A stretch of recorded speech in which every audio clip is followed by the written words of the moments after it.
Штипскиот ајвар Перустија предизвика голем интерес на Food Expo во Атина. Овој македонски производ бил изненадување за многу посетители на сајмот на храна, кои за прв пат имале можност да го почувствуваат неговиот вкус.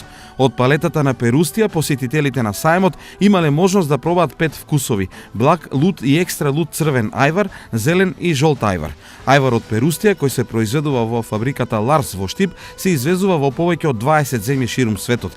Годишниот извоз достигнува вредност од 6 милиони евра. Овој реномиран и многу посетен сајм за нас е добра можност да ги представиме нашите производи, посетителите да ги пробаат и да воспоставиме деловни контакти за иден влез на грчкиот пазар.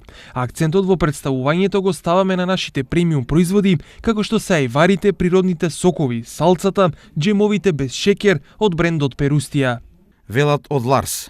Меѓународниот сајм за храна и пијалаци се одржува 5 пат од 10 до 12 март и е еден од најголемите во југоисточна Европа, со околу 70.000 посетители од грчки и од странски компании. На Food Expo годинава учествуваа 1300 излагачи од вкупно 20 земји.